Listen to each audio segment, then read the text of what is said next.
शेतकरी बांधवांनो, 8 फुटातला हा COM 265 उत्कृष्ट हवा खेळती राहिल्यामुळं जबरदस्त प्लॉट बनला आहे.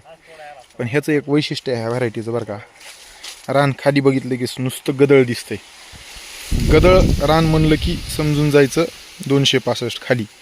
म्हणजे ह्याचे जगणाऱ्या फुटव्यांची जी संख्या आहे ना, आलेले जे फुटवे आहेत ना, ते सगळे जगत नाहीत. पिलं जे आहे ते थोडंसं हे भागातला अन्नद्रव्य खाऊन मरून जातात. आता बघा हे सगळं मेलेलं आहे. बघा हे बघा हे किती मेलं आहे बघा. हे त्या बेटामध्ये नाही म्हणलं तर 10-5 तर बेट सगळे फुटवे फुटून मरून गेले.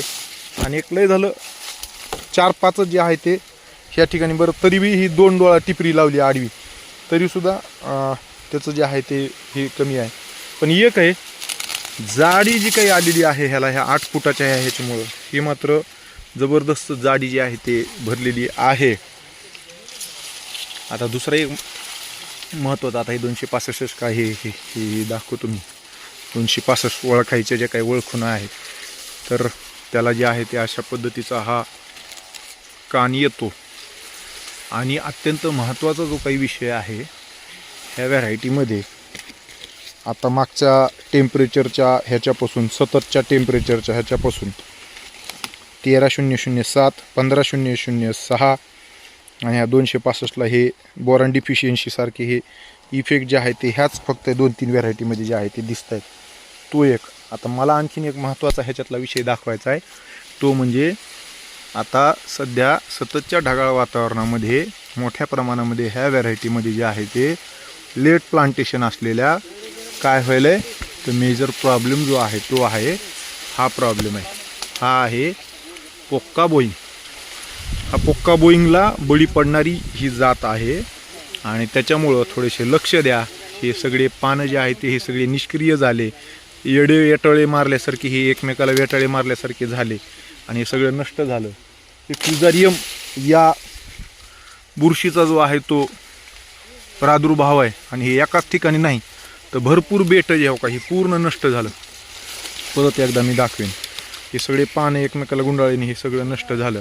तर हा जर आउटब्रेक असा जर वाढत राहिला, पहिल्यांदा जे आहे ते ह्या खालच्या पानावर हे पिवळसरपणा जे आहे ते आपल्याला दिसतो. म्हणजे पहिल्यांदा पान असं दिसतं बघा. हे जे पान दिसायलेलं आहे ना, मी तोडून दाखवतो. पहिल्यांदा ह्या पानाचा लॅमिना असा दिसतो. आणि नंतर ह्याच्यावर सुद्धा असे बोरॉन डिफिशियन्सीचे खड्डे पडल्यासारखे जे आहे ते दिसतात. आणि हा रोग नंतर वाढत जातो आणि वरच्या पानांची जी आहे ते अशा पद्धतीनं ही वाढ थांबते. पुन्हा कणायफूट कळट सुद्धा या ठिकाणी हे वेडवाकडं होऊन तशा पद्धतीचं होतं किंवा ही वाढच पूर्ण थांबल्या जाते. हो का, इथं सुद्धा बघा एकदम क्लिअर ॲपिरन्स जो आहे तो या ठिकाणी ह्याचं वैशिष्ट्य 10,000 सारखं कवळं असताना मोडतंय 265. हो का, हे जे आहे तर हे अशा पद्धतीनं जे आहे ते हे पानं एकमेकाला जे आहे ते अशा पद्धतीनं गुंडाळल्या जातात आणि एकत्रित होतात. तर हा जो काही पोक्का बोईंग आहे तर ह्याच्या व्यवस्थापनासाठी सतत जर ढगाळ वातावरण राहिलं आणि पाऊस जर कंटिन्यू राहणार असेल तसं प्रिडिक्शन असेल आणि हे जे आपलं नुकसान होईल, आता एकाच बेटामध्ये 4-5 हे सगळे फुटव्यांचं नुकसान झालंय, तसं जर होऊ द्यायचं नसेल त्या ठिकाणी सर्व शेतकरी बांधवांनी जे आहे ते 265 वाल्या लेट प्लांटेशन झालेल्या तर त्या ठिकाणी जे आहे ते शिफारशीमध्ये असलेलं जे काही बुरशीनाशक आहे तर ते आहे 22 टीन अर्थात कार्बेंडिझम. तर 2 ग्रॅम प्रति 1 लिटर पाणी या प्रमाणात आपण त्याची फवारणी करावी. थोडं ॲडव्हान्स मॉलिक्यूल तुम्हाला घ्यायचे असतील तर त्यामध्ये जे आहे तर ते अमिस्टार टॉप म्हणजे डायफेकॉनोझॉल आणि आझाकझिस्ट्रोबिन नावाचं हे आंतरप्रवाही बुरशीनाशक तर हे तुम्ही घेऊ शकता. आणि ह्या आपल्या ह्या 265 वर जे आहे ते फवारणी करू शकता. त्याचा हा अशा पद्धतीचा हा आहे कान.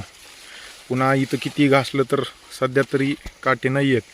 दुसरं पावडरी ॲपिरन्स आणि सतत उन्हाला जास्त एक्सपोज झालं की सगळ्यात जास्त हा रंग जो आहे तो ह्या लीफशीतवर जे आहे ते येत असतो.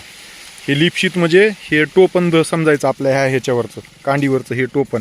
त्याला हा रंग जो आहे तो जास्त उठावदार रंग जो आहे तो त्याला दिसतो. हा सगळा आपण बघतोय. ह्या ठिकाणी सुद्धा तो रंग दिसतोय, ह्या ठिकाणी सुद्धा तो रंग दिसतोय. ओरिजिनल 10,001 आणि 265 मध्ये हा सुद्धा आपल्याला ओळखायचा फरक जो आहे. आणि थोडंसं व्यवस्थित जर आपण बघितलं तर थोडंसं, जास्त नाही पण थोडंसं जे आहे ते झिगझॅग कांड्या जे आहे ते ह्याच्या असतात. आता इथं जर बघितलं आपण, इथं जर प्रॉपर आपण हे सगळे हे काढले तर बघा हे झिगझॅग अलाइनमेंट जे आहे ते त्या ठिकाणी दिसते.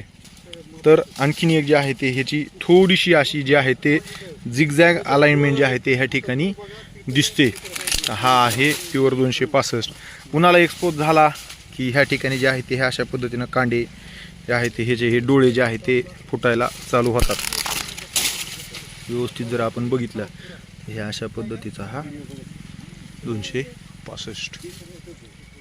आणि बघा वर जर बघितलं नाही, हे सगळं एकदम तलवारीसारखं, पहिले 3 पानं जर वाढते जे आहेत ते सगळे तलवारीसारखे वर असतात.